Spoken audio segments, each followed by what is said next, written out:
Boa tarde a todos. Vamos iniciar a videoconferência do 2T22 da loja Seller. Estão presentes aqui comigo o Fábio Fátio, CEO, e o Daniel Santos, CFO. Antes de passar a palavra a eles, gostaria de fazer alguns avisos. Esta videoconferência está sendo gravada e traduzida simultaneamente. A apresentação será projetada apenas em português, portanto, para quem está acompanhando em inglês, a apresentação foi disponibilizada por chat aqui na plataforma e também pode ser acessada no site de RI. Questionamentos de jornalistas poderão ser direcionados à nossa assessoria de imprensa no telefone 11 3165 9586. Antes de continuar, esclareço que eventuais declarações que possam ser feitas durante esta videoconferência, relativas às perspectivas de negócios, projeções e metas operacionais e financeiras, constituem-se em crenças e premissas, com base em informações atualmente disponíveis e não são garantias de desempenho, envolvendo riscos e incertezas, pois dependem de circunstâncias que podem ou não ocorrer. Sobre a sessão de Q&A, as perguntas poderão ser realizadas através de áudio, pelo botão Raise Hand da plataforma do Zoom, ou por chat, através do botão Q&A. Ao final da apresentação, darei mais orientações sobre essa dinâmica. Vamos iniciar a apresentação. Passo a palavra ao Daniel. Obrigado, Carol. Boa tarde a todos, obrigado pela presença. Um pouco sobre a receita líquida de varejo desse segundo trimestre, né? O segundo trimestre apresentou um crescimento robusto das vendas do varejo, né? Versus o segundo trimestre de 2021, 40,6% de crescimento, e versus o segundo trimestre de 2019, 57,3%. O desempenho de vendas foi aproximadamente 55% superior ao mercado nos meses de abril e maio, conforme os dados do PMC do IBGE. E o que demonstra, uma vez mais, ganhos consistentes de participação de mercado. Apesar do fluxo de loja, né, das lojas físicas, seguir em níveis inferiores ao patamares pré-pandemia, tivemos pela primeira vez desde o término da pandemia ganho de volume. Tivemos aí tickets e peças crescendo em torno de 10% versus o mesmo período de 2019. Entrando um pouco nos grandes fatores aí que contribuíram para esse forte desempenho de vendas no segundo trimestre. Primeiramente, a moda e a execução, né? A moda que a Renner produz, a moda que a Renner distribui nas lojas, né? A assertividade da coleção outono e inverno, uma boa composição dos estoques, qualidade e também o volume. Os eventos, o Dia das Mães, Namorados, São João, tudo isso amplificado pela consolidação de diversas iniciativas Omni que aconteceram ao longo desses últimos meses, né? Investimentos em tecnologia, dados, né? E execução Omni na loja física e digital. O segundo ponto a ter em consideração é a antecipação do inverno, né? O inverno começou mais cedo, né? E ele foi mais intenso também em diversas regiões do Brasil, que gerou maior fluxo nas lojas e um aumento de volume das peças de inverno, principalmente em abril e maio. Esse inverno também foi o primeiro inverno pós-pandemia. Logo, acreditamos que houve uma certa compra de reposição, né? Havia uma demanda de roupas de inverno reprimida que, de certa forma, impactou esse segundo trimestre, né? Mesmo com bom estoque de inverno, chegamos aí no mês de junho a ter falta de alguns itens de inverno, né? Essa antecipação de inverno gerou uma certa acomodação de volume de vendas no final de junho e na primeira quinzena de julho, né? E a gente acreditamos que a gente tem antecipado em torno de 5% do volume do terceiro trimestre para o segundo trimestre, né? Destaque para a performance do vestuário, né? Quando somamos Yukon e Renner e a parcela de vestuário, com uma alta de 45% versus 2021 e de 60% versus 2019. Destaque também para o desempenho da marca jovem, a Yukon, que mais uma vez atingiu um crescimento de mais de 100% versus 2019, né? Crescemos 67% versus 2021 e 113% versus 2019. A Camicado seguiu apresentando crescimento versus 2019, 11%, mais uma queda versus 2021 de 13,6%.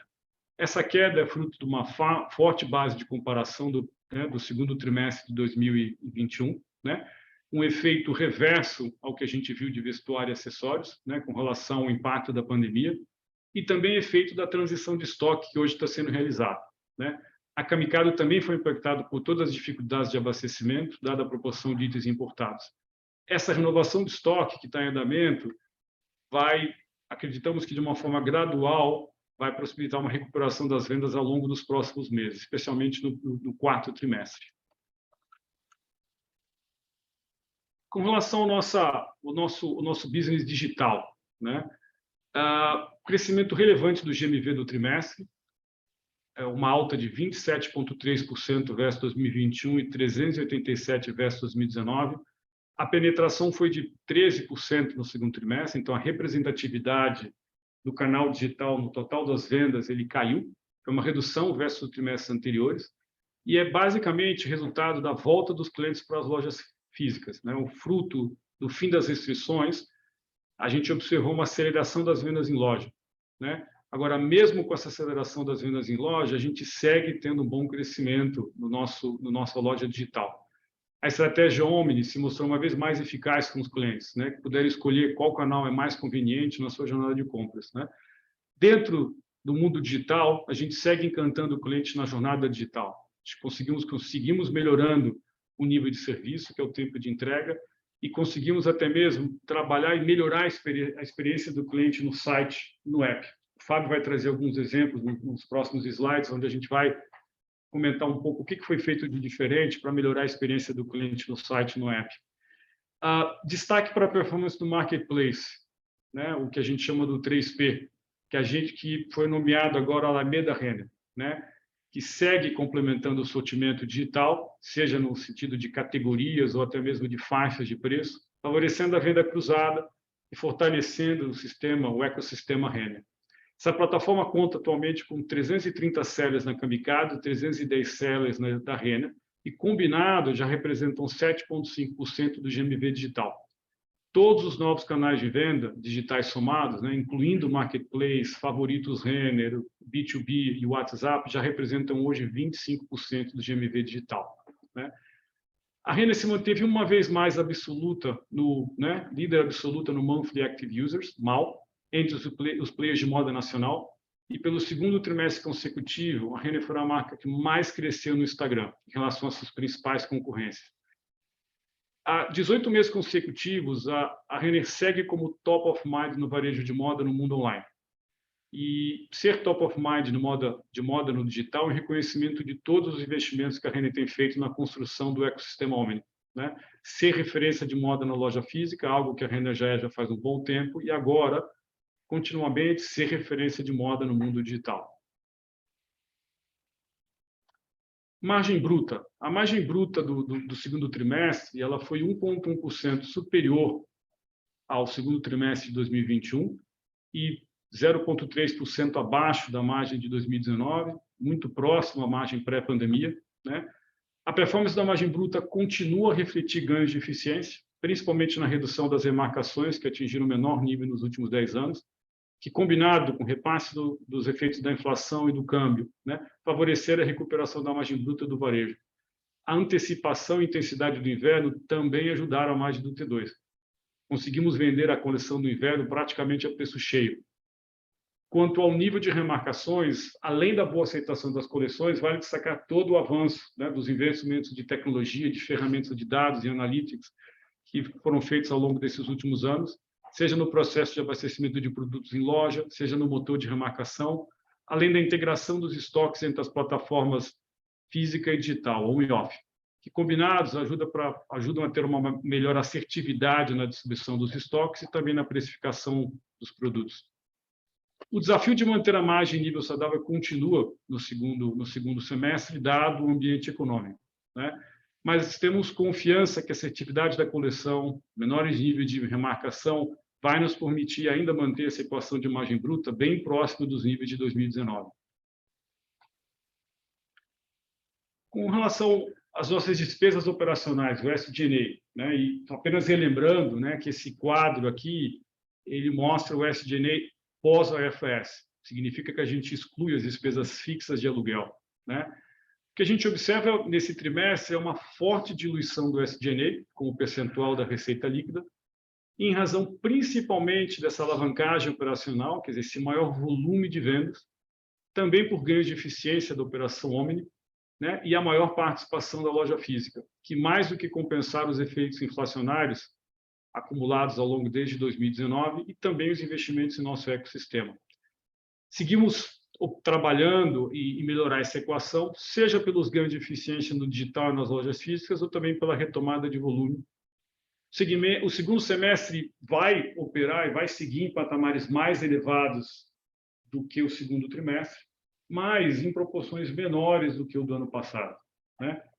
Alguns highlights, alguns pontos que eu acho que é interessante sobre essa equação do segundo trimestre. O primeiro bloco, que chamamos aí de BAU, de Business as Usual, ele apresenta uma leve redução versus 2019. Isso aqui é fruto do, de novo, forte crescimento da operação em lojas, 50% versus 2019, que compensaram essas pressões inflacionárias e até mesmo as despesas pré-operativas e de início de ramp-up do nosso novo CD, que é o CD de Cabriúva, que já está em operação com a Camicado. A Camicado já teve o estoque totalmente transferido do CD antigo para o novo CD, né? E ele já está sendo preparado para a transferência de Renner e Yukon, que vai se iniciar ao longo do quarto trimestre.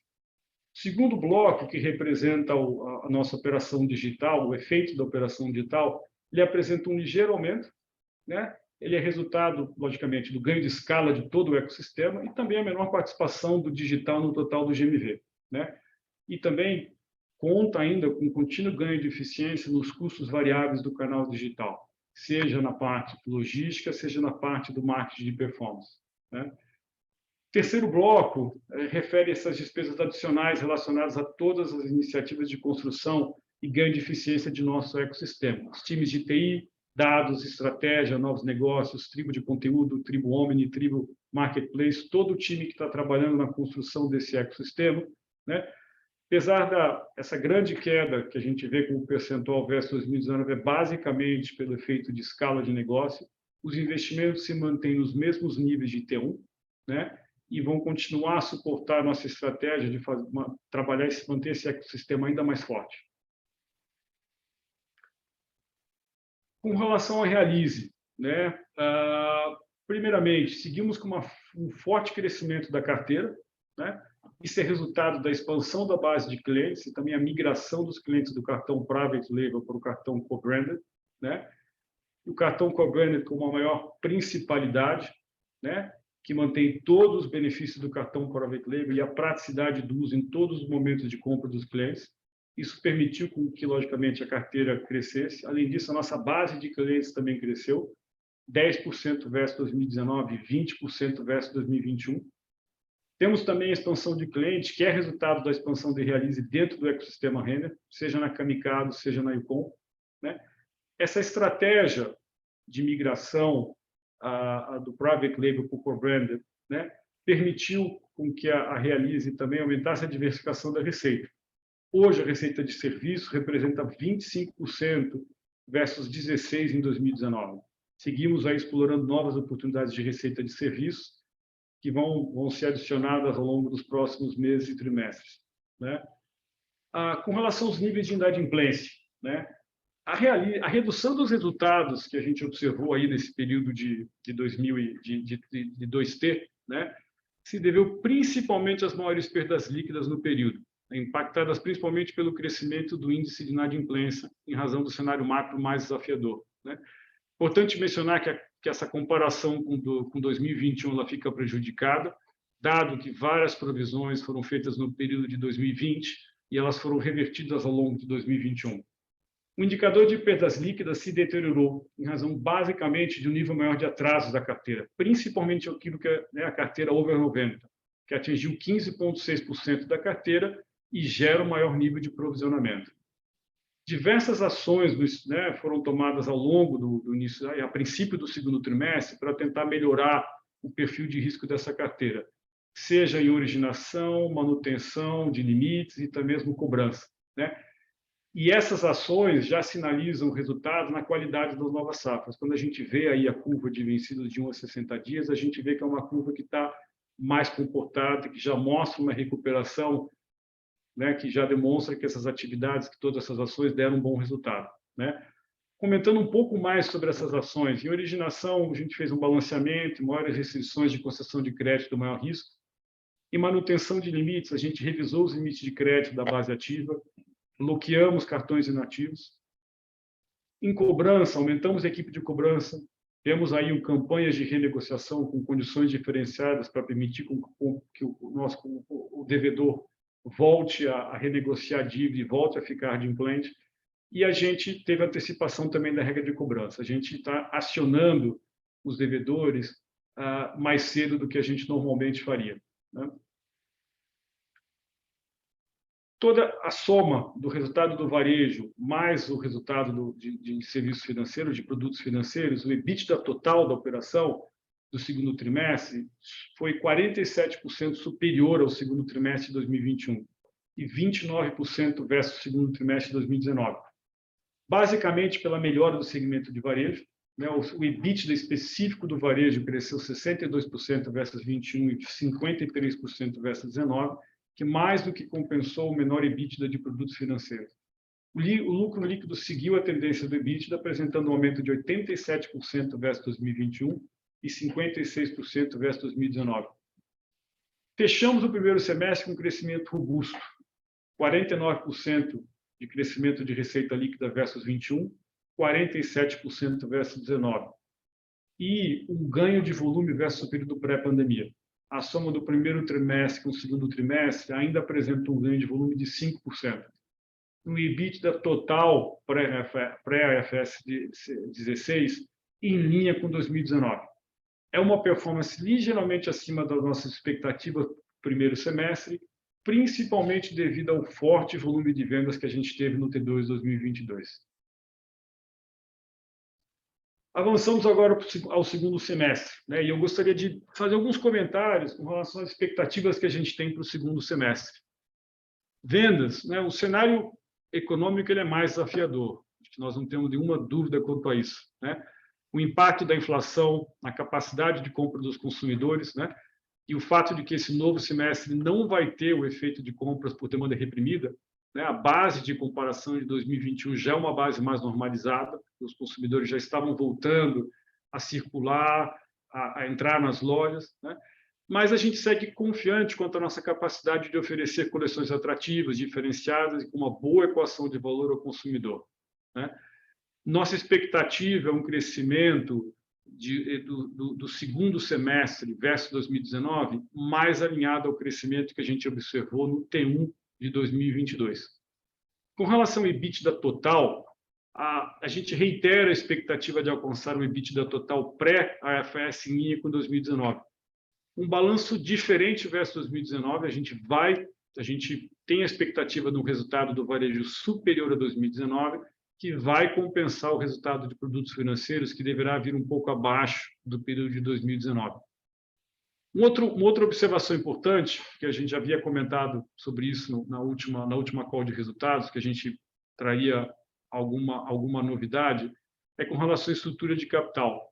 Concluímos o programa de recompra de ações, que tinha sido comunicado em janeiro, lá pelo dia 20 de janeiro. Totalizamos a compra de 18 milhões de ações, em torno de 450 milhões de reais. Anunciamos também a antecipação do pagamento dos juros sobre capital próprio referentes ao primeiro e segundo trimestre de 2022, que normalmente ocorreriam só em abril de 2023, e optamos por não rolar as dívidas que nós vamos ter vincentes agora no segundo semestre.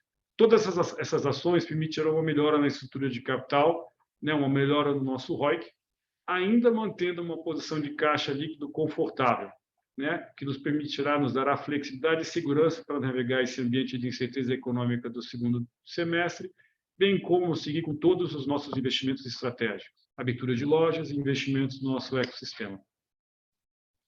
Passando a palavra aqui para o Fábio. Fábio. Obrigado, Daniel. Boa tarde a todos. Gostaria também de agradecer a participação e interesse de todos vocês. Então, como a gente viu aqui com o Daniel, a gente teve um bom primeiro semestre, e a gente segue com uma expectativa positiva para o ano e com foco na nossa estratégia de longo prazo. Continuamos com o nosso objetivo de ser o melhor e maior ecossistema de moda e lifestyle da América Latina, oferecendo uma jornada cada vez mais completa e relevante para os nossos clientes. E para isso, a gente segue fortalecendo a nossa cultura de encantamento e ampliando a nossa base de clientes, aumentando com isso a recorrência, o lifetime value e o stickiness. Então, a gente continua avançando em todas as frentes do nosso ecossistema, que a gente já viu algumas vezes aqui. Vou dar alguns exemplos. Por exemplo, nosso pilar Omni, a gente segue sendo prioridade as frentes de serviço e eficiência. Então, como exemplo, nesse trimestre, a participação das entregas em até 2 dias aumentou em 6 pontos percentuais em relação ao mesmo trimestre de 21. As entregas em até 1 dia nas regiões metropolitanas de São Paulo e do Rio de Janeiro foram 19 pontos percentuais maiores do que o do segundo trimestre de 21 também. E mesmo assim, melhorando o nível de serviço e reduzindo custos. Então, em relação aos custos por remessa, a gente teve uma redução de cerca de 18% em relação ao mesmo período de 2021. Além disso, a gente segue com outras iniciativas. A gente fez a aquisição da Uelo ainda nesse segundo trimestre, e já com a integração da Uelo, a nossa logtech de logística, já começamos os primeiros pilotos em Transit Points para roteirização e gestão de última milha, para ter ainda mais eficiência no nosso processo também. Quanto ao novo CD Omni de Cabreúva, que o Daniel comentou, então a gente finalizou a transferência da internalização das operações logísticas da Camicado, trazendo para dentro de casa, já 100% do estoque on e off de Camicado já em Cabreúva. Foi tudo isso concluído e estamos em fase de melhoria contínua agora da operação de Camicado. Renner, Yukon e Ashua, a gente já começou as fases de testes, então a gente tem testes até mais ou menos metade do 4º trimestre, quando a gente inicia gradualmente as operações no decorrer do 4º tri e principalmente ganhando volume ao longo do 1º trimestre de 2023. Como o Daniel também citou, os canais de vendas, os novos canais de vendas, que começaram de 2 anos para cá, principalmente, a ter maior relevância, eles seguem ganhando cada vez mais destaque. Então, tanto Marketplace, Favoritos, WhatsApp, vem ganhando bastante relevância na nossa base de vendas. A digitalização das lojas também é um ponto muito importante na nossa proposta Omni, e ela segue em expansão. Como um outro exemplo aqui, a gente está com os nossos caixas de autoatendimento atualmente em 47 lojas da Renner. Temos uma previsão de até o final do ano, antes do final do ano já está operando em 134 lojas. Isso traz mais flexibilidade, agilidade, principalmente nos dias de maior movimento, e nas lojas onde a gente tem os caixas de autoatendimento implementados, cerca de 20% das vendas já passam por esses caixas.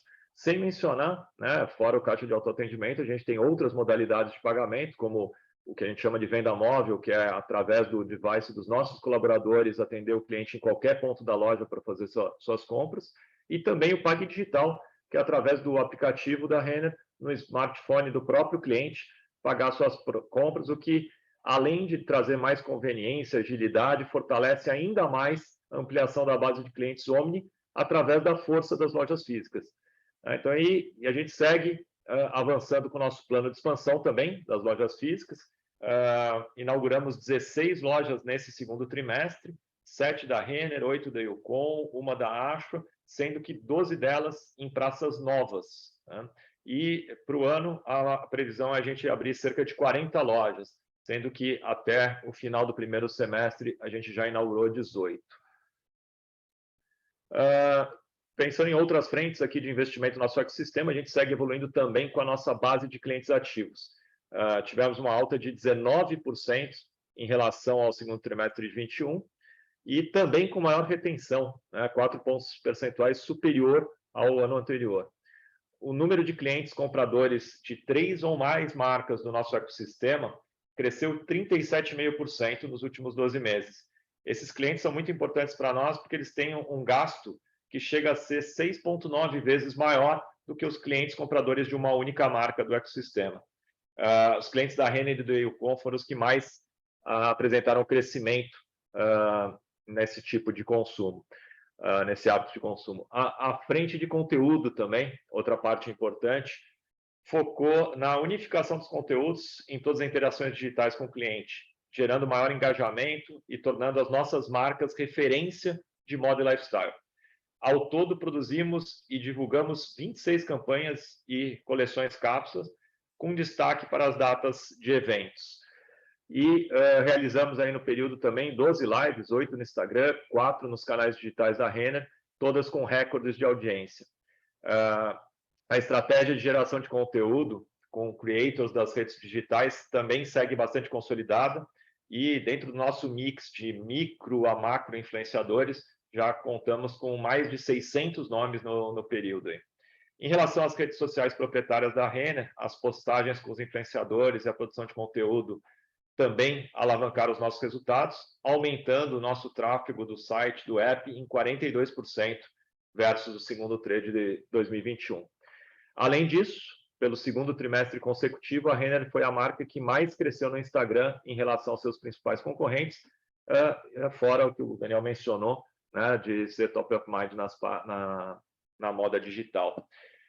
Bom, no pilar da nossa Realize, a nossa financeira, nós também seguimos com iniciativas para maior ocupação do ecossistema, o que aumentou a base de clientes ativos da Realize em 19% em relação ao segundo trimestre de 21 e apresentou também um crescimento de 48% no total, no valor total de pagamentos, atingindo cerca de 4,5 bilhões de reais.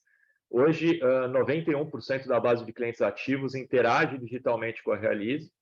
A gente também evoluiu na migração dos clientes que ainda recebiam fatura física, alinhado totalmente às nossas diretrizes de sustentabilidade, redução de custos, né? E com isso, praticamente 100% dos nossos clientes, para ser mais exato, 99,8% dos nossos clientes recebem a fatura de forma digital.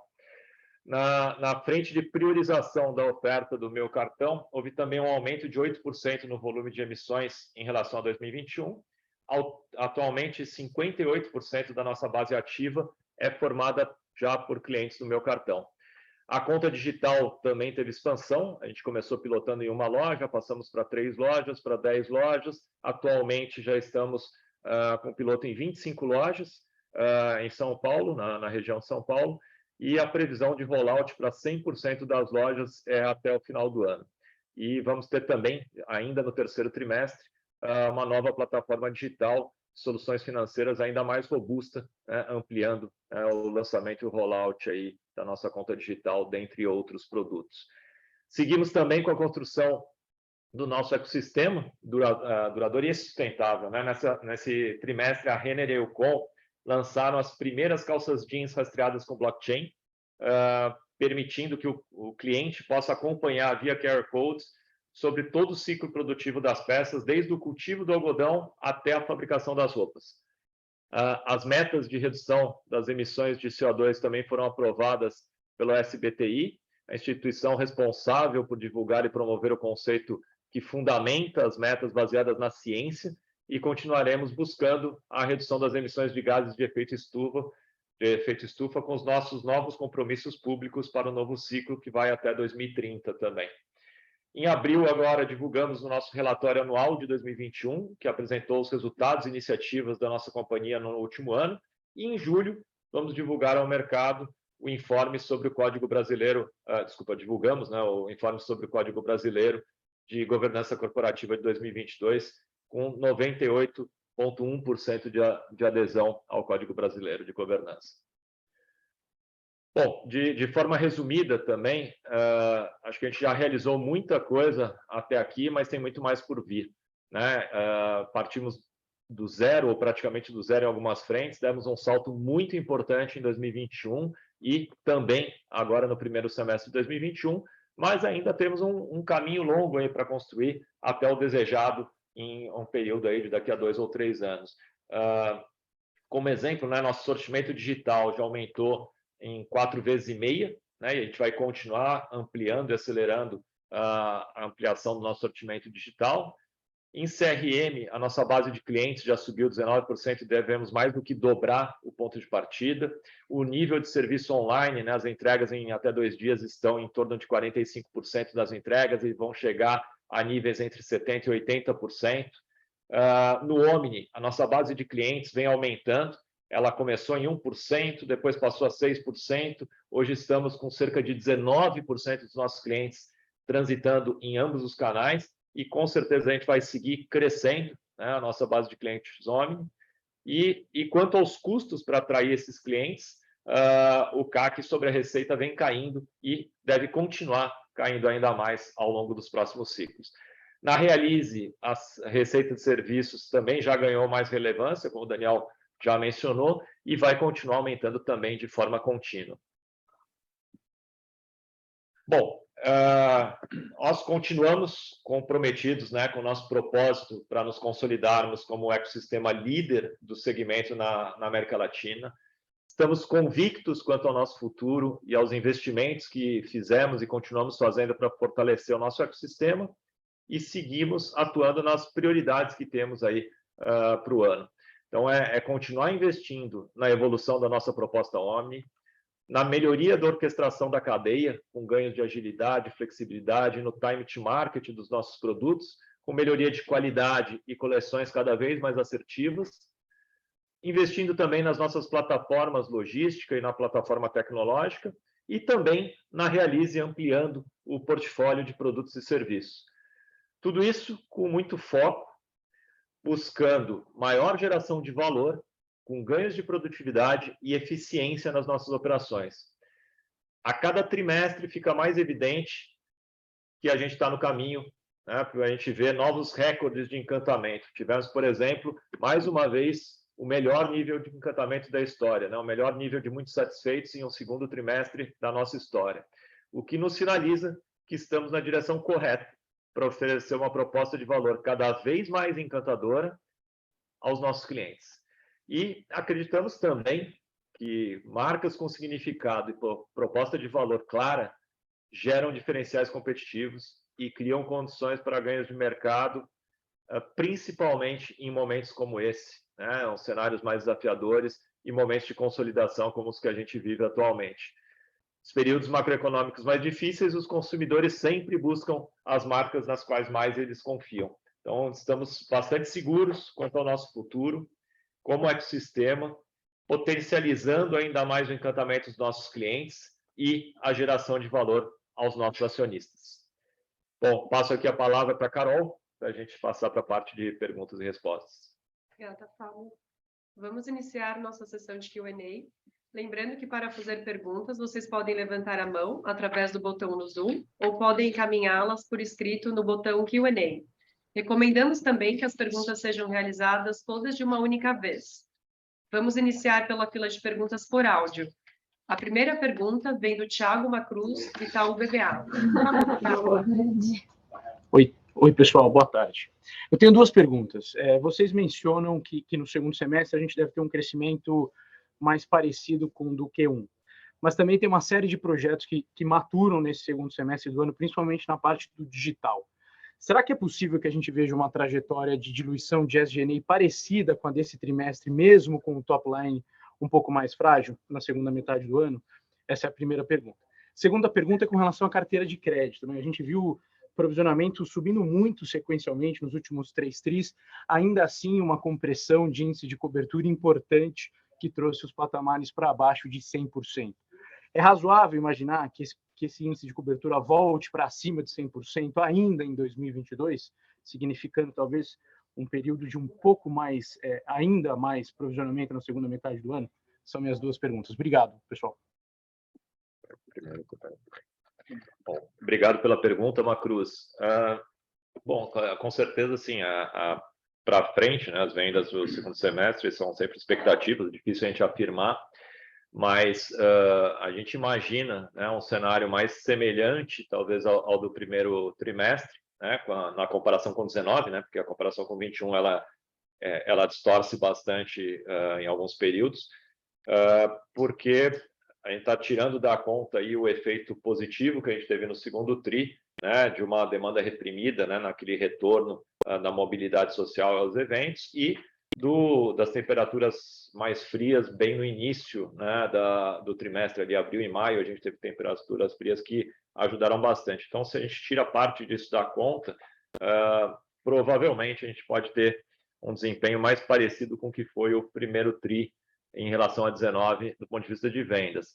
Com certeza, né, acho que você mencionou bem, a gente tem bastante iniciativa que está ganhando maturidade, né, o que pode nos ajudar tanto em venda quanto em produtividade, né, e pode sim nos ajudar em diluição de despesas em relação ao que foi no primeiro TRI. Agora, a gente não acredita que seja no mesmo patamar que foi o segundo TRI, né? Porque eu acho que grande parte da diluição das despesas do segundo TRI ela veio de um volume muito superior de vendas, né? Então, nessa base fica mais difícil da gente acreditar numa diluição na mesma proporção do segundo TRI, mas com certeza ganhando em eficiência na diluição em relação ao primeiro TRI.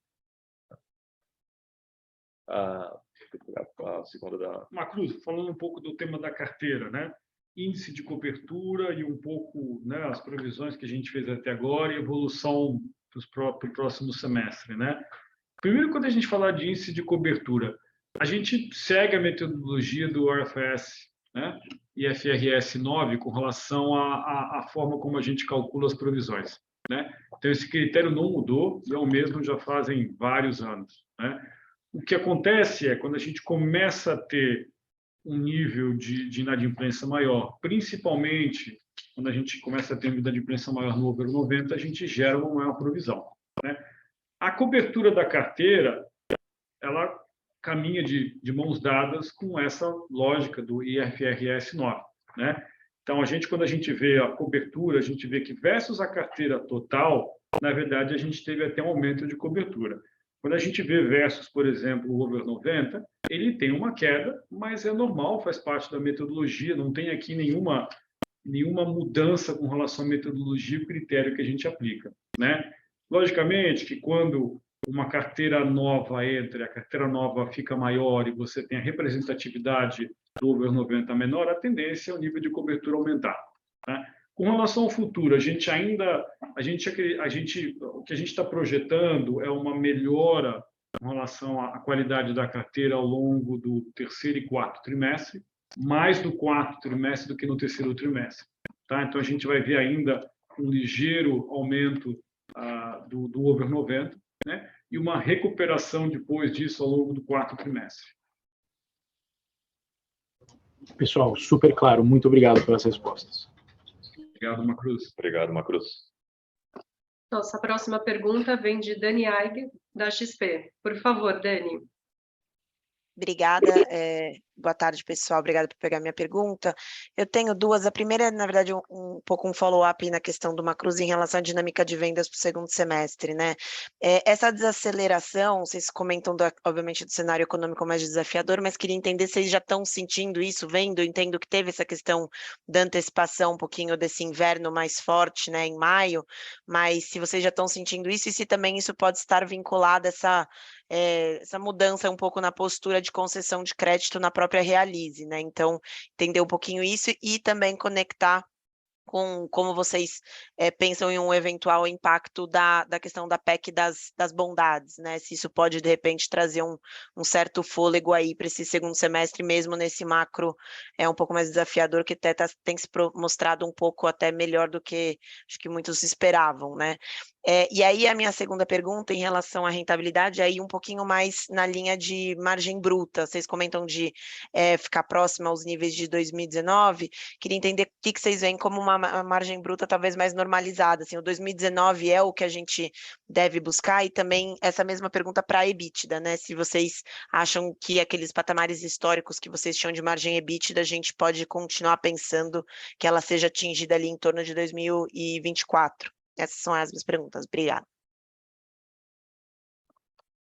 Bom, eu começo aqui com um complemento. Eu acho que, obrigado pelas perguntas, Dani. Acho que, em relação ao segundo semestre, acho que você tocou em alguns pontos, né? É bastante difícil a gente afirmar alguma coisa, né? Até quando na resposta anterior eu falei com certeza, até retiro, com certeza a gente não tem em nada, né? É provável, né? A gente tem alguns fatores positivos, né? Como você mencionou, né? Acho que tem a questão do pacote, né, de auxílios que é positivo, né? Que tende a ajudar. Tem a própria redução da inflação, que começa a cair um pouco, que também deve pressionar menos o consumidor, né? Tem as nossas iniciativas internas ali que são positivas também, mas, por outro lado, a gente vê que teve alguns efeitos que foram bastante positivos no segundo TRI, que provavelmente, né, dificilmente a gente tem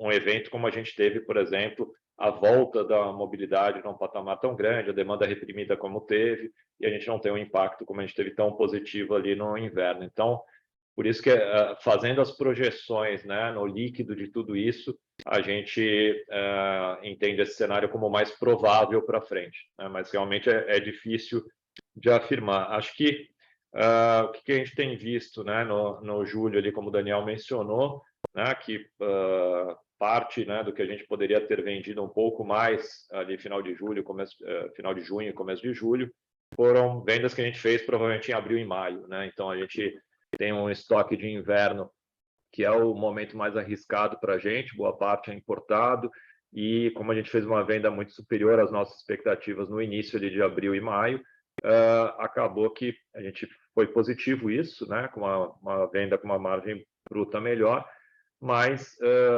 faltou um pouquinho ali, né, desacelerou um pouquinho no início de julho. A gente já vê uma situação mais normalizada, eu diria, né? Então, por isso que nos leva a crer muito provavelmente que a gente deve ter algo muito próximo ao que foi o primeiro TRI, comparando com o 19, que é uma base mais estável. Com relação às restrições ali de Realize, a gente não tem sentido nenhum, a princípio, por enquanto, não temos sentido nenhum impacto mais forte nesse sentido, né? Acho que as ações que a gente tem feito são bastante pontuais ali, e a gente, inclusive, tem conseguido calibrar melhor, né, até os limites para clientes, né, que têm uma situação mais saudável, e tomando algumas precauções ali nas concessões, nos clientes inativos e nos clientes de maior risco, né? Acho que não temos sentido nenhum efeito maior nessa restrição, não. Pelo contrário, acho que a gente tende com isso a continuar, né, com o volume aí dentro das expectativas na venda e aos poucos ir ganhando uma evolução também na Realize para frente. Acho que tem alguma questão de margem bruta e de margem EBITDA, mas se você quiser comentar então, Daniel. Exato, eu vou comentar um pouquinho de margem bruta e EBITDA histórico. A gente continua confiante de que a margem bruta do segundo semestre ela vai ser muito em linha com a margem bruta que a gente teve em 2019. Tá? E por quê? Eu acho que boa parte da inflação que já tinha que vir, ela já chegou, né? A gente tem aí até mesmo a questão de FX, de efeito de câmbio, que a gente está com praticamente o segundo semestre já coberto, e coberto levemente abaixo daquilo que a gente tinha orçado em um primeiro momento, né? Conseguimos montar essa cobertura no momento em que o dólar estava um pouco mais comportado aí no segundo trimestre, tá? Então, a gente acredita que, lógico, sempre tem uma variável, eu sempre falo com vocês, com relação ao markdown. O markdown ele é feito de um sucesso da coleção e um nível de vendas que conversa com o estoque que a gente está propondo para o período, né?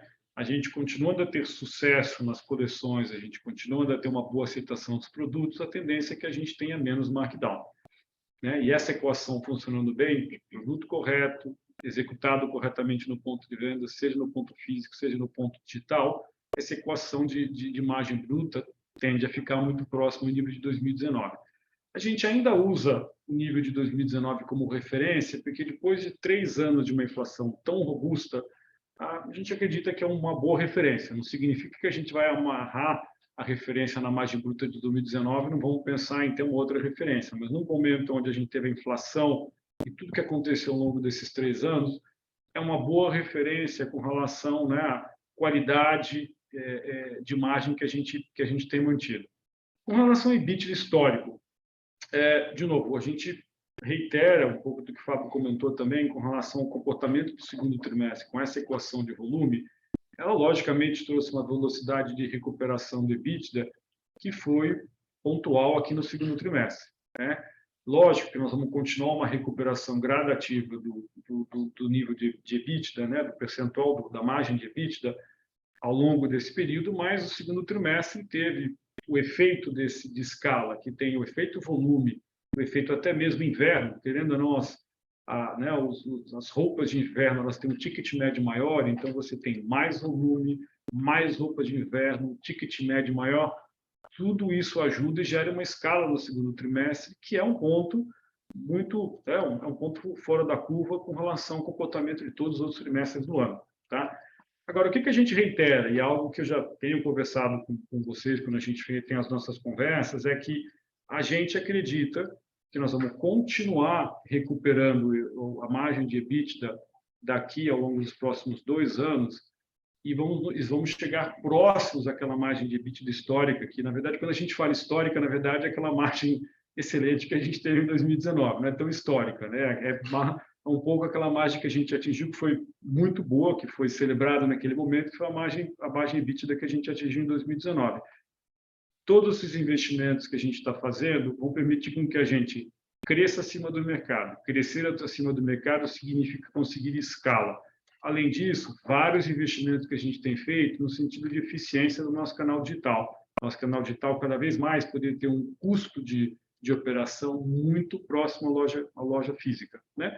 E todos os investimentos nessa estrutura que a gente tem hoje em dia, que ajuda a gente a acelerar essa construção do ecossistema, que também fazem parte desse total de despesas que a gente sabe que tem sido grande ofensor com relação a atingir essa margem EBITDA histórica. A gente acredita que tudo isso junto vai permitir que a gente cada vez mais se aproxime dessa margem, né? E até o final de 2024, a gente acredita que a gente vai estar próximo dessa margem, né? Mas, de novo, a gente acredita que o crescimento do EBITDA nominal, né, que vai vir junto com o crescimento diferenciado do top line, é a grande alavanca de valor que a gente está buscando. Nossa próxima pergunta vem de João Soares, Citi. Por favor, João. Obrigado, Carol. Boa tarde, pessoal. Vocês deram 2 indicativos interessantes, né? Vocês falaram da vendas do segundo semestre e continuam reforçando o EBITDA no mesmo patamar de 2019. Eu queria ver um pouco, assim, como que vocês, em relação ao SG&A, né? Se existem oportunidades aqui de eficiência, olhando na parte do varejo, né? Imaginando que a inadimplência, né? A gente está vendo aí um discurso bem conservador dos bancos, né? Então ainda parece que o cenário de inadimplência é bem desafiador aí no segundo semestre, né? Então, assumindo que esse cenário de inadimplência continue complicado, provisões continuem bem altas, né? Se vocês têm capacidade de offsetar aumentos adicionais de provisão via cortes de SG&A. Essa é a primeira pergunta. E a segunda pergunta é em relação, né? A gente também acho que existe pessoas um pouco mais otimistas aqui que já acham que existe uma visibilidade melhor, né, passando esse cenário um pouco conturbado de inflação, juros, se existe alguma apetite da companhia de talvez fazer investimentos um pouco mais, né, agressivos aqui, algum investimento inorgânico, né, pensando aqui na alocação de capital conforme o cenário melhora, né? Obrigado, pessoal.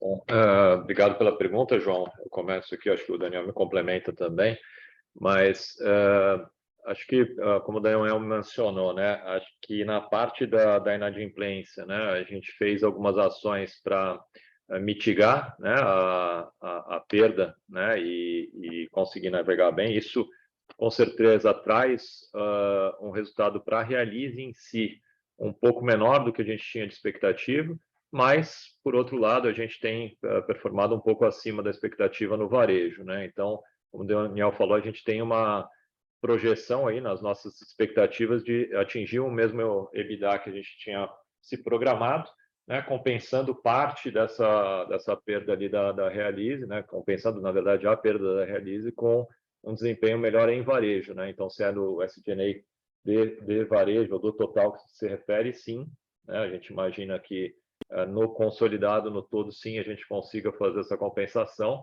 né? E aos poucos Realize também ir ganhando performance ao longo do ano. Com relação, não sei se quer complementar alguma coisa nessa parte. Está perfeito, não? Está perfeito. E com relação à parte de possíveis movimentos de aquisição, acho que a gente não tem nada relevante em vista, né? A gente continua o mesmo foco de sempre, de continuar expandindo o nosso ecossistema nas nossas prioridades, nas iniciativas estratégicas que a gente tem já em desenvolvimento. Muitas delas, a grande maioria internamente, então estamos usando os nossos recursos internamente e também ampliando através de parcerias, né? E as aquisições que a gente fez até então, as 2 aquisições que a gente fez, mas nada relevante em vista. Não sei, Daniel, quer talvez aqui eu acho que vale a pena complementar, né, João? A gente tem uma oportunidade ainda grande de crescimento orgânico, né? A gente já abriu 20 lojas esse ano, até agora vamos abrir 40 lojas. E dessas 20 lojas, por exemplo, a gente tem aí umas 8 ou 9 que são, né, ou lojas Renner em municípios onde a loja Renner não estava presente, ou a expansão da Youcom, né? E a gente ainda tem muitas oportunidades pela frente. Então, ao mesmo tempo que a gente, logicamente, continua olhando oportunidades, e aí o Fábio comentou, por exemplo, a Uelo, que foi uma aquisição que a gente fez, a gente tem uma preocupação de focar, né, ou de ter como uma prioridade como é que a gente reforça o nosso ecossistema e acelera a nossa construção do ecossistema. Então, se existe uma prioridade hoje para a equipe de novos negócios e M&A da Renner, é nesse aspecto. E a gente continua olhando as oportunidades, mas a gente ainda tem bastante coisa para fazer da parte orgânica, estamos retomando aí as aberturas de lojas e a ideia é continuar e acelerar as aberturas de lojas nos próximos anos, que é uma oportunidade orgânica que ainda existe. Ainda existem vários municípios onde a gente ainda tem oportunidade de abertura de uma loja Renner e temos a expansão da Youcom, que já está claro pelos resultados, que é um modelo que já tem, né, que já de certa maneira tem demonstrado sucesso. Nossa Perfeito, próxima pessoal. pergunta. Obrigado, João. Obrigada, Ju. Nossa próxima pergunta vem de Felipe Casimiro, HSBC. Por favor, Felipe. Muito obrigado, Carol. Bom dia a todos. A minha primeira pergunta, assim, são 2 perguntas bem pontuais, né?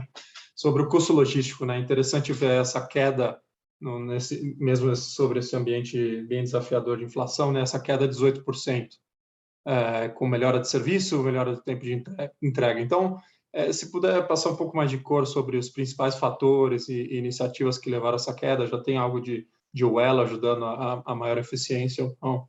E a segunda seria sobre produtos financeiros, sobre o tema de parcerias que vocês comentam no release, né, Panvel. Quais são os planos e reais possibilidades de expansão da Realize para outros varejistas? E isso deveria contribuir com maior participação de serviços também? Quais são os drivers também para a expansão de serviços? Obrigado.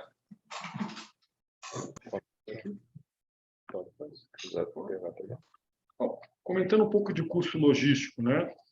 E aí, Felipe, um pouco, acho que algumas vezes eu comentei em algumas reuniões que a gente teve com vários investidores, quando a Renner começou, né, quando começou a pandemia e teve a aceleração do digital, a Renner não estava 100% preparada para aquela aceleração. Então, tudo que foi feito de uma forma rápida para poder atender o consumidor. Então, a gente gerou uma série de ineficiências, né?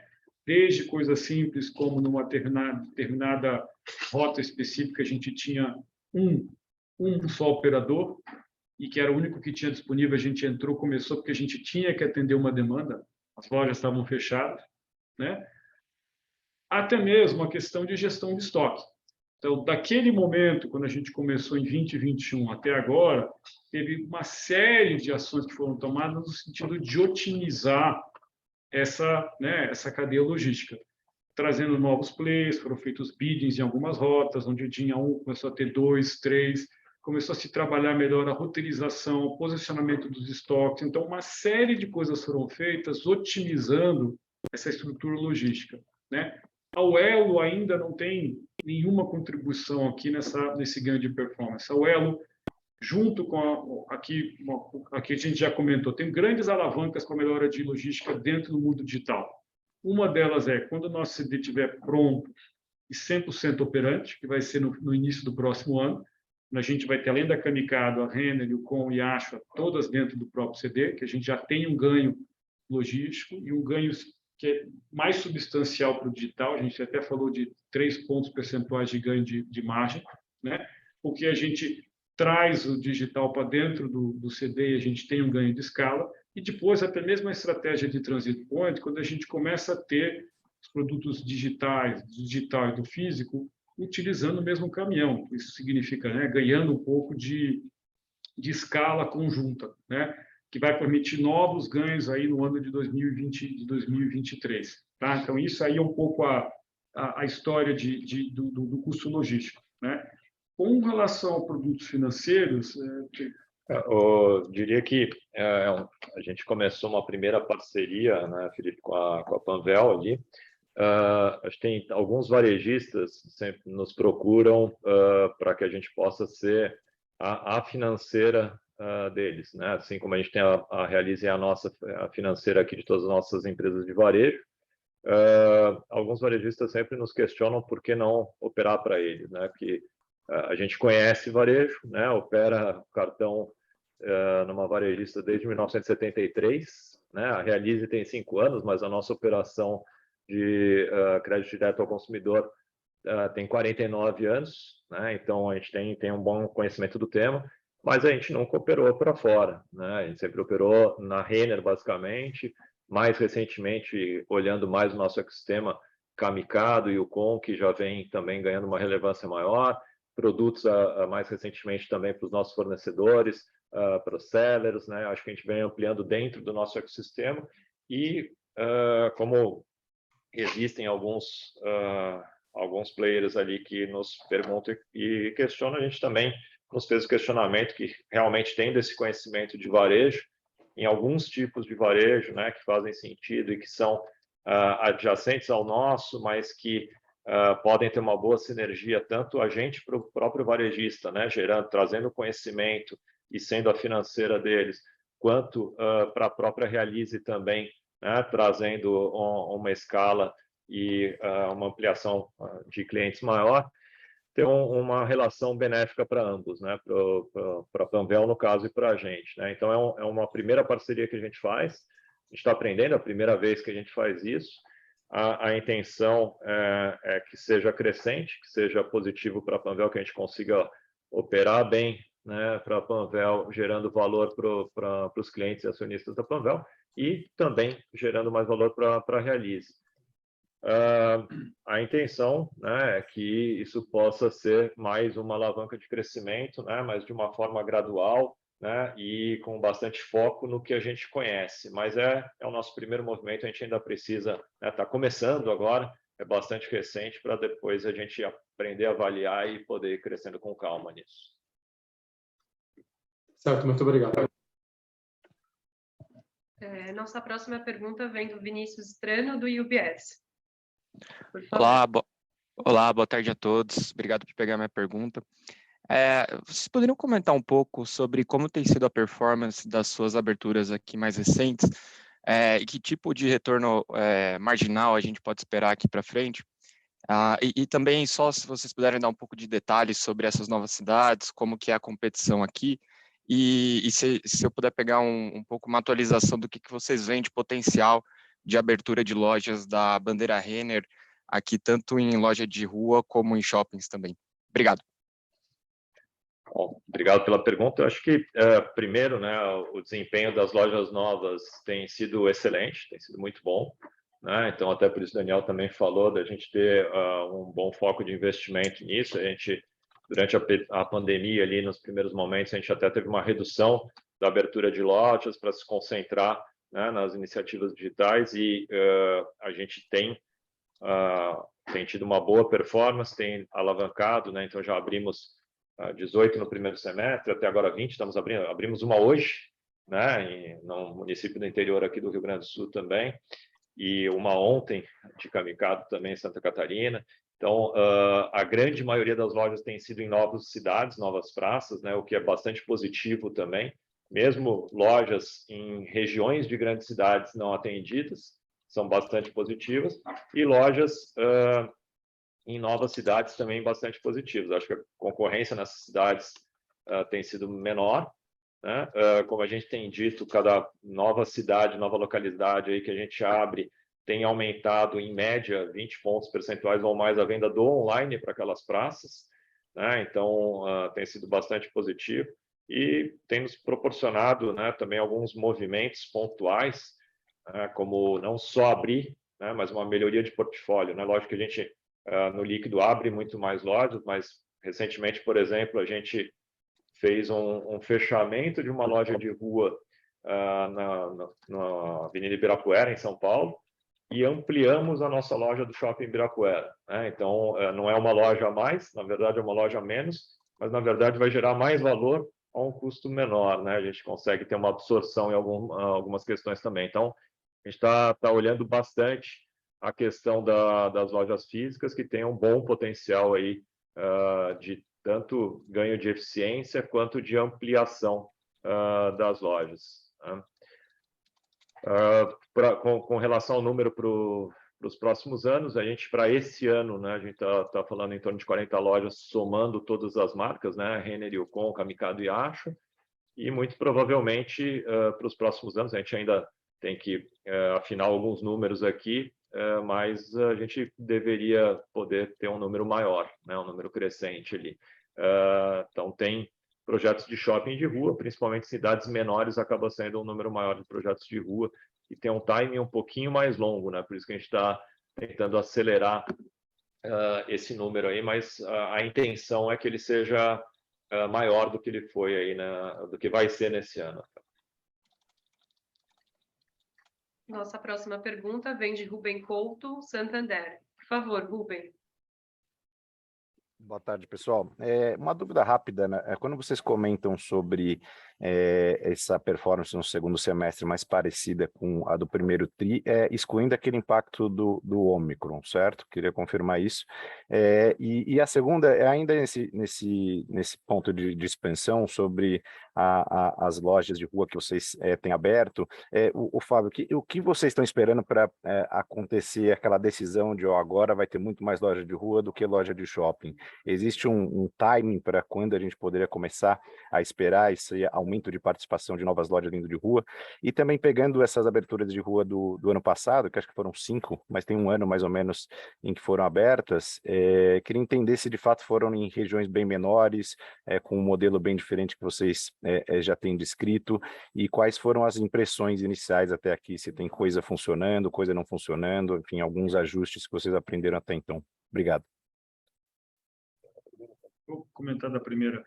Rubem, obrigado. A primeira, você acertou. Lembra que quando a gente falou do resultado de T1, a gente falava de, olha, e aí sempre falando de uma referência versus 2019, porque a referência versus 2021 ainda é uma referência que é um pouco poluída pelo fato da gente ter tido a segunda onda de Covid ali no 2021, a gente fala de 35% a 40%, tá? Então, essa referência é 35% a 40% versus 2019. Então, essa é a referência que a gente tem como base para o crescimento, da expectativa de crescimento para o segundo semestre. Bom, e com relação à expansão, né, acho que as lojas de rua, em geral, elas estão concentradas em cidades médias e menores, né, onde normalmente não tem um shopping center. Não quer dizer que a gente não tenha mais lojas em shoppings, a gente tem pontualmente, né, lojas em shoppings também, né, poucos shoppings novos, alguns shoppings existentes, e lojas de rua em cidades médias e menores que vem performando muito bem. A gente tem tido todas as últimas inaugurações e tivemos algumas esse ano. Posso me lembrar aqui de cabeça, grande parte mais recente aqui, a gente teve Ijuí, Assis, Santa Rosa hoje, tem várias praças ali que todas elas com uma performance muito, na Sapucaí, aqui perto também, todas elas com performance bastante positiva. Né? Não quer dizer que a gente vai ter mais lojas de rua do que de shoppings, né? A maioria das nossas lojas vai continuar o portfólio sendo maior em shopping centers, até porque a diferença é bastante grande.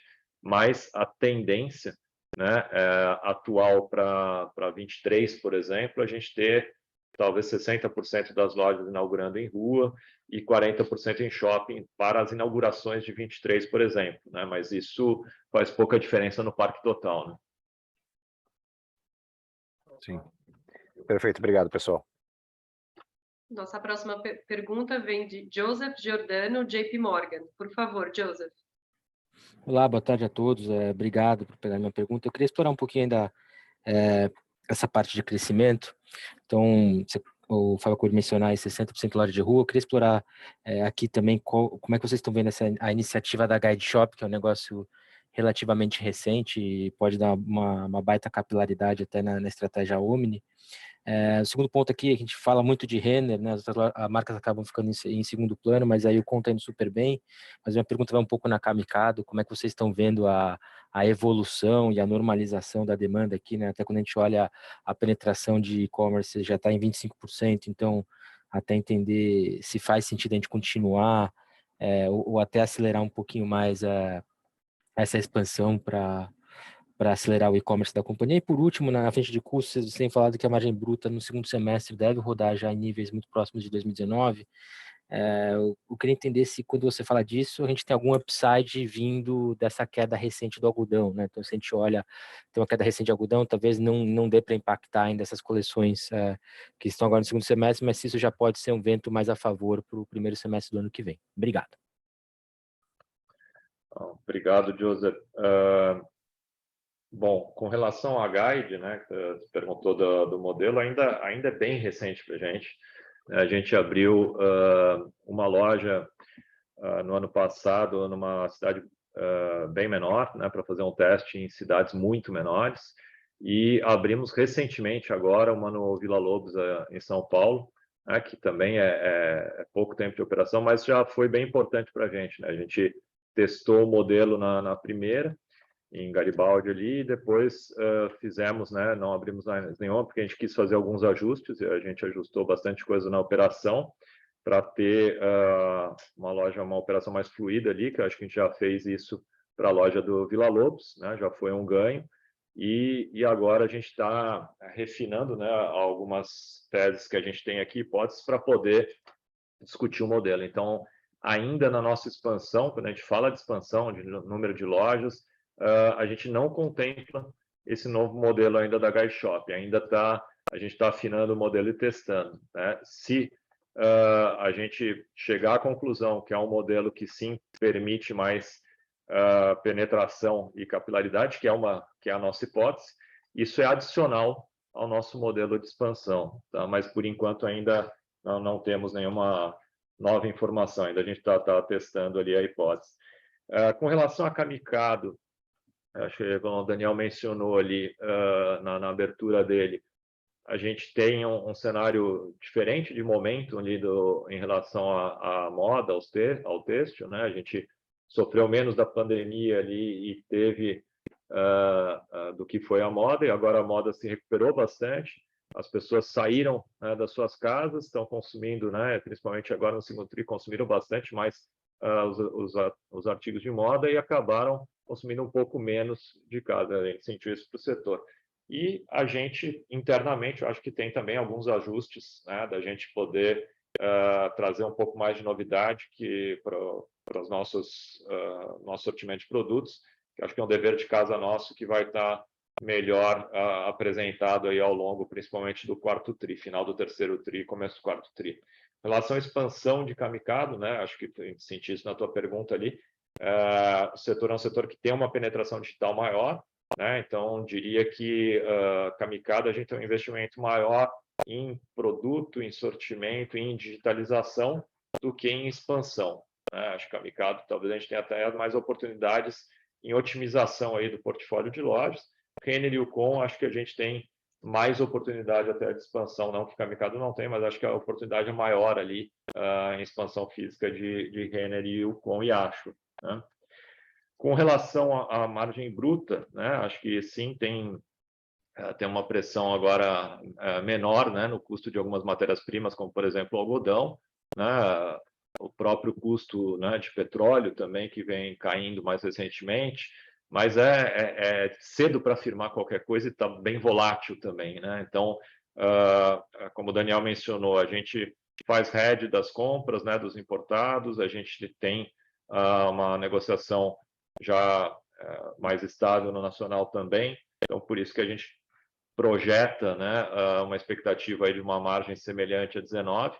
Lógico que depende de vários fatores, né, depende da assertividade da coleção, de como é que vai para esse cenário, mas tem mostrado um cenário com uma pressão um pouco menor nos custos, o que é positivo. Difícil afirmar se vai continuar assim ou não, mas nesse momento sim é uma pressão mais positiva, a gente tem sentido isso também. Nossa próxima pergunta vem do Richard, do Bradesco. Por favor, Richard. Obrigado, Carol. Boa tarde a todos. Eu queria fazer algumas perguntas sobre os prazos de entrega de e-commerce. Vocês mostraram no release que teve uma melhora tanto no 48 horas, tanto no 24 horas. Então, eu queria entender um pouco sobre o comportamento do consumidor que está recebendo essas entregas mais rápido. Você está, por exemplo, vendo mais frequência de compra depois? E a segunda parte da pergunta, vocês estão entregando, acho que 45% em 48 horas. Onde que você acha que isso está comparado com seus concorrentes? Obrigado. Obrigado, Richard. Acho que a frequência de compras, né? Acho que o próprio custo de aquisição ele tem diminuído um pouco, né? Muito em função da melhoria de nível de serviço e de usabilidade, sim, a gente pode dizer que uma parte é isso. Agora, acho que está ligado com a segunda parte da tua pergunta, né? Acho que todo o mercado vem melhorando bastante o nível. Acho que em relação aos concorrentes mais diretos, a gente tem um nível melhor e tende a continuar subindo. Mas quando a gente olha para os generalistas também, eles têm um nível melhor, o cliente já demanda isso, né? Então, por isso que a gente também entende que tem que continuar avançando e bastante nessa frente, né? Por isso que a gente fala que está em 45, quer chegar a 80, aí vamos chegar a 80. Por isso que é o contínuo investimento, tanto no CD, quanto em partes da nossa plataforma, como, por exemplo, a questão da Uelo, né? Como, por exemplo, uma melhoria até da eficiência do shipping das lojas, né? A gente recentemente, agora não citamos, mas a gente fez um investimento minoritário, né, numa Logtech que tem soluções para a parte da infra-logística da loja, né, pensando o picking, o packing para o shipping, por exemplo. Tem toda a parte que o Daniel mencionou dos transit points, né, para a gente ganhar rotas de frequência, né, com o volume que a gente já tem do abastecimento das lojas físicas, usar essa escala para o last mile do digital também. Então, tem muita coisa relacionada à nossa plataforma logística que tende a continuar dando esse ganho de melhoria de nível de serviço, né, sair desses 45 para 80, a um custo menor, né, para que a gente possa fazer a um custo menor. Com certeza isso interfere positivamente na experiência do consumidor, na frequência, mas acho que todo mundo está nesse sentido, né? Quando a gente fala de digital, a gente fala de logística, de entrega, de nível de serviço, né? Isso é core do negócio. Nossa próxima pergunta vem de Irma, do Goldman Sachs. Por favor, Irma. Olá, boa tarde, obrigada pela oportunidade. A minha primeira pergunta é sobre o comentário que vocês fizeram no release sobre o tráfego não tendo 100% ainda recuperado. Isso, por um lado, pode ainda trazendo um ganho de tráfego talvez nos próximos meses, mas eu queria entender se vocês acham que isso faz parte da recuperação, que talvez ainda não foi 100% completado, ou se é uma coisa mais talvez estrutural, que talvez em algumas, não sei se vocês enxergam alguma concentração da falta de recuperação de tráfego em alguns lugares específicos, em algum tipo de loja específica. Então, eu só queria entender um pouco qual que vocês, na leitura de vocês até agora, é o motivo pela recuperação do tráfego não ter chegado em 100% no nível de 2019 ainda. E a segunda pergunta, super interessante os detalhes sobre o autoatendimento. Obrigada também pelo detalhe lá, quase triplicando lá o número das lojas até o final do ano. Queria entender, vocês enxergam que o same store dessas lojas, não sei qual a melhor forma de quantificar isso para realmente controlar, para sofrer este elemento, mas imagino que a velocidade das vendas é melhor nessas lojas, mas queria entender ao quanto que se dá para quantificar isso de alguma forma. Obrigada. Obrigado, Irma. Bom, em relação ao tráfego, né, em relação a 2019, acho que tem vários fatores, é difícil a gente afirmar, mas acho que a parte estrutural, ela vem gradualmente se recuperando, né? Então, até na tua pergunta, quando você falou de tipos de loja diferentes, quando a gente olhava na pandemia, né, e mesmo quando foram saindo as restrições, a gente via uma perda de tráfego muito maior nas lojas que eram próximas a escritórios, né? Então, lojas de rua próximas a centros comerciais ou centros de cidade, ou até shopping centers próximos de estações de metrô ou próximos de grandes centros empresariais. Era onde a gente via a maior redução de tráfego. Isso vem retomando bastante aí nos últimos meses, né, até com a volta ao retorno híbrido ou presencial em alguns escritórios. Então, essa parte estrutural, acho que voltou uma boa parte, mas ainda assim tem uma parte de recuperação, né? Então, ainda é onde tem uma perda talvez estrutural um pouco maior, mas que tende uma parte a voltar, né? Não sei se num momento volta tudo o que era, mas uma parte ainda acho que a gente tem para recuperar de tráfego de forma estrutural, principalmente nesses pontos. Outro ponto, acho que, e aí é de cenário, né? Acho que não é estrutural de pandemia, mas nem de hábito, mas de cenário, que é a questão do próprio consumidor, né, que com certeza está mais receoso com o momento e que, com as questões, né, de poder econômico, inflação, caso a gente tenha uma melhora, né, tanto com os apoios, né, que vêm sendo feitos aí dos auxílios emergenciais, quanto a redução da inflação, isso pode gerar um tráfego maior, sim, né? Outro ponto, né, que acho que você trouxe acho que ainda sobre o tráfego, né? A gente ainda vê, por exemplo, agora no inverno, tiveram momentos onde a gente via um pouco mais, né, de doenças respiratórias, né? Não diria só a Covid, mas aumento de casos de doenças respiratórias, o fluxo caía um pouco, né? Quando diminuía um pouco a incidência de casos de doenças respiratórias, a gente via em boletins médicos e de hospitais de acompanhamento, o fluxo voltava a subir, né? Então, tem uma coisa que também um pouco pontual, que eu acho que tem uma tendência de recuperação de tráfego, sim, para os próximos meses, provavelmente. Com relação à questão do autoatendimento, né, dos caixas de autoatendimento, isso sim impacta positivamente, né? Não é por isso que estamos ampliando o investimento, tanto na percepção do consumidor, né? Então, nos nossos níveis de encantamento, quanto na capacidade das lojas, né, tanto produtividade, eficiência do quadro e velocidade de atendimento, e principalmente nos eventos, né, eventos e dias de maior movimento, né? Faz pouca diferença numa segunda-feira de manhã, mas faz muita diferença num sábado à tarde, né? Faz muita diferença num evento de mães, faz muita diferença no Natal. Então, por isso também a gente está fazendo essa ampliação do número de caixas, falando até o final do ano, mas ele é até o final do terceiro TRI, início do quarto TRI. Né? Então, a gente deve ter todas essas lojas que eu mencionei já com os caixas ali bem final de terceiro TRI, início de quarto TRI, para ter, né, uma grande diferença ali no Same Store Sales, sim, no principal evento do ano aí, que é o Natal, né? Mas acho que principalmente todos os dias de pico, eles são bastante importantes na percepção e no volume, né? Pessoal, em razão do tempo, vamos responder uma última pergunta que veio por texto e as demais perguntas recebidas responderemos após o call por e-mail. A pergunta vem do Andrew, do Morgan Stanley. A primeira pergunta, ele gostaria de entender mais sobre o estudo onde vocês mostram a Renner Top of Mind em modo online.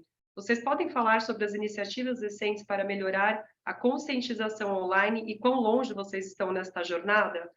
A segunda pergunta, detalhar como foi possível a redução de 18% no custo por entrega, de onde vêm as eficiências e se há alguma combinação de remessas de loja versus centro de distribuição a ser observadas. Bom, só com a primeira pergunta ali. O estudo, só clarificando que eu não sei. Isso, a gente não mostrou o estudo, não, né? Sim, a gente só fez referência. Tá, né? sim. A gente se referiu a um estudo do EBIT Nielsen, né, que sai constantemente, e o tema é a loja mais lembrada de moda online, né, e não só das especialistas, de todas, né, e a Renner, se eu não me engano, no último estudo aparece com 13%, né, o segundo player com 8%, tem mais 3 players com 7%, depois com 6%, com 5%, e a gente está falando de todos os tipos de players, né, que vendem moda, né? Então a Renner é disparado ali o primeiro na lembrança de moda online no Brasil, né? Então acho que isso mostra, né, que apesar de a gente ter sim muita coisa para fazer ainda para melhorar o nosso online, né, tanto usabilidade quanto conteúdo, quanto experiência, quanto recomendação, quanto nível de serviço, mesmo assim a gente já tem uma distância importante ali para qualquer outro player, né, que vende moda online, né, e mesmo tendo um sortimento também ainda muito menor do que outros, por exemplo, comparando com grandes marketplaces que têm um número de SKUs muito maior, né, do que a gente tem até para trabalhar com 1.000, 3.000, 4.000 sellers. A gente está falando basicamente de Renner e mais recentemente 300 sellers. Então, isso nos deixa confiantes que, mesmo tendo muito por fazer ainda, isso é uma tendência de melhorar ainda mais, né, e transformar isso cada vez mais em receita também. Com relação à segunda parte, acho que você chegou a comentar ali, mas um pouco, né? Mas assim, lembrando que primeiro a gente tinha essa redução de 18% versus uma base que tinha uma série de ineficiências. Então, aquilo que a gente comentou é bidding, né, para poder ter mais de um operador numa determinada rota, né? A gente conseguiu também trabalhar melhor posicionamento do estoque e assim você tem menos frete interestadual, né? A gente tem também um outro ponto que a gente pode considerar que essas são as regras de negócio, quando a gente define, você tem o produto localizado onde, onde o cliente vê que o produto está e as regras de negócio com relação a que tipo de entrega você pode fazer. Então, esses 3 componentes ajudaram com que a gente tivesse um bom ganho de eficiência. Com relação à combinação de remessa de loja versus DC, né? Lógico que a gente tem hoje em dia aquela opção do cliente fazer retirada em loja. Essa é uma. O outro ponto, logicamente, quando a gente faz isso e o estoque está na loja, sem dúvida que ele diminui o seu custo de frete. Um outro ponto, que eu acho que talvez é um pouco do que está na pergunta aqui, é com relação à combinação dessa escala de abastecimento de loja com a entrega do digital. Isso é algo que, uma vez que o CD esteja pronto e a gente coloca essa estratégia de transit point in place, né, ativa essa estratégia, a tendência é que a gente consiga, né, do mesmo CD, faz um abastecimento da loja, você tem um pedido digital que vai pegar carona nesse mesmo caminhão, vai chegar lá num transit point muito próximo daquele ponto de entrega, você faz a distribuição com modais diferentes, um modal pequeno, um eventual modal pequeno para fazer abastecimento de loja, e uma né, uma moto, uma bicicleta, o que seja para fazer o modal de entrega final para o cliente final. E com isso você consegue, logicamente, ter a escala do mundo físico sendo emprestada para o mundo digital, além de conseguir ganho de serviço, né? A gente imagina que o fulfillment de loja vai ser feito entre grande parte diário, né? Então, todo dia você vai ter aí uma rota diária que vai estar abastecendo as lojas, você pega essa carona, chega mais rápido, chega a um custo competitivo, ganhar serviço com um custo super otimizado. E é isso que a gente vai estar aí implementando ao longo do ano que vem, quando o CD estiver pronto e essa toda a dinâmica do Trusted Point estiver implementada. Bom, com isso, encerramos neste momento a nossa videoconferência e eu passo a palavra ao Fábio e ao Daniel para os seus comentários finais. Bom, agradeço a presença de todos, né, o interesse, espero que a gente tenha tirado qualquer dúvida aí sobre a empresa, estamos sempre à disposição, né, através de todo o nosso time de RI aí para qualquer dúvida, e reforço, né, que eu acho que a gente acredita bastante em todos os investimentos que a gente está fazendo, né, no futuro da nossa empresa, na relevância e no encantamento da nossa empresa aos nossos clientes, e estamos confiantes que estamos construindo, né, uma empresa melhor para os nossos clientes, nossos colaboradores e para os nossos acionistas. Né? Muito obrigado aí, né, Daniel. Obrigado, pessoal. Até a próxima. Um bom final de semana a todos.